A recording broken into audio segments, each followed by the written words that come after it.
In today's video, we're going to talk about this SEETEC Multiview monitor that was made specifically for the ATEM Mini. Hi, I'm Aaron Parecki. I just discovered this SEETEC Multiview monitor and I wanted to show you a little more about what it does. First, quick disclosure, I did get sent this monitor from SEETEC to review, but everything I say in this video is my own opinion and they don't get to watch this video before I post it.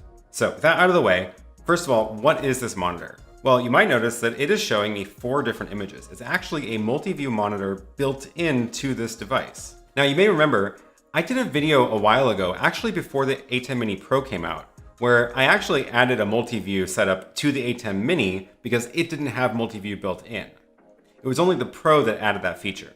And in that video, it took several devices, HDMI splitters, and a whole mess of wires to actually make that work. And the end result of that video was a big pile of wires on my desk, and I could then see each camera before it was fed into the ATEM Mini.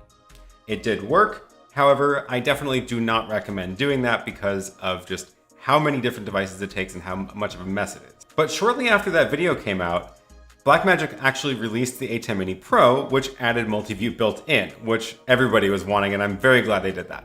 And now with the Pro, of course, you have the ability to use that HDMI output as a multi-view instead of showing your program or preview. So even with the Pro, if you are using HDMI for multi-view, that means your output is limited to the H.264 encoded version, either over the streaming output or recorded to disk.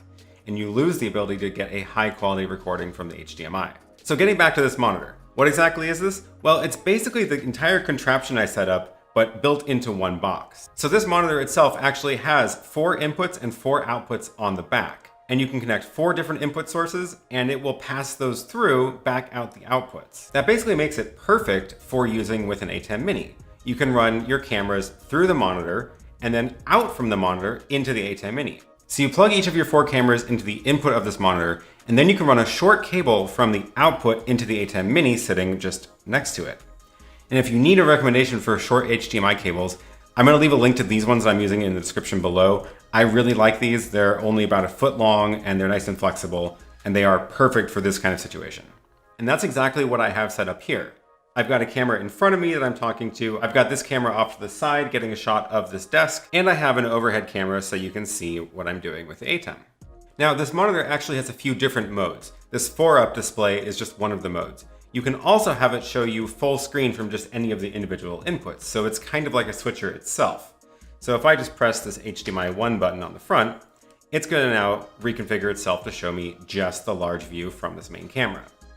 Similarly, I can switch over to HDMI 2, which is showing the desk. Over here, I can press F4 and that switches back into this multi-view setup.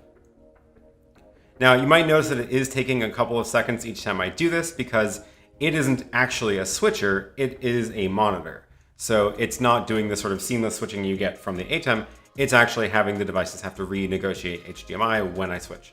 So one of the little tricks I did with this is because I don't actually have 4 cameras here, I actually am using this 4th output as the program out of the ATEM Mini. So this particular setup of using the 4th input as your program out of the Mini is probably best suited if you are, for example, live streaming in OBS. So if my computer was using OBS, this shows up as a webcam. Now I can actually see the program out of the ATEM Mini here. And what you're seeing here is, of course, the still.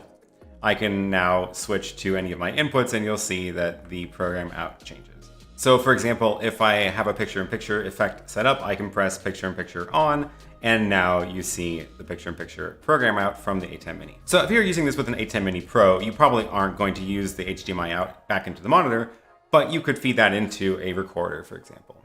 One of the other very useful features this monitor has is a headphone jack. So you can plug in your headphones and actually choose which of the 4 inputs is sending you audio.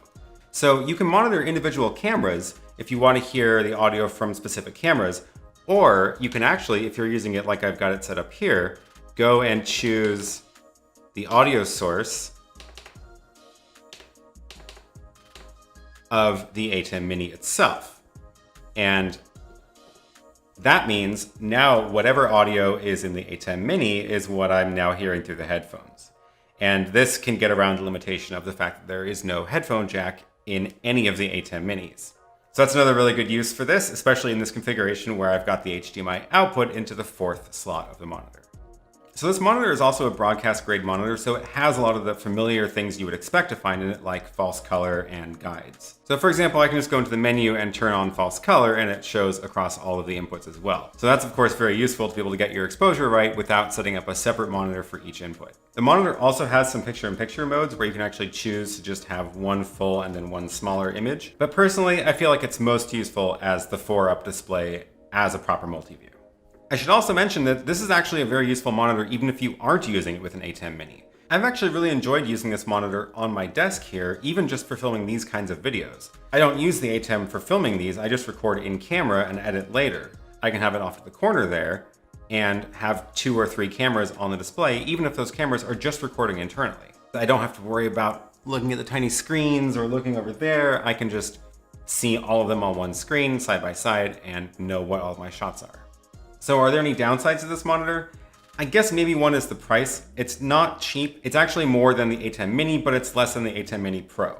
So it's somewhere in the middle, and it's definitely an investment compared to just buying the ATEM Mini. But if you do need a good quality monitor for monitoring your 4 different inputs, this is a pretty good deal still. I guess one of the other downsides is that it does take a minute to resync that video signal when you change the monitor's layout from 4-up to 1-up. I do find it useful to, while I'm framing or exposing a shot, go into one of the close-ups of one of the cameras, and that way I can see a bigger version of the picture and make sure I'm in focus and things like that. So then it does take a few seconds to switch back into the 4-up mode, but unless you're doing something live, it's not really a big deal because it really only takes a few seconds and we're back in business. Other than that, I really have enjoyed this monitor and I'm looking forward to keeping it around as part of my studio here. So I definitely can recommend it. The picture looks fantastic. It's great colors, good quality, nice and bright.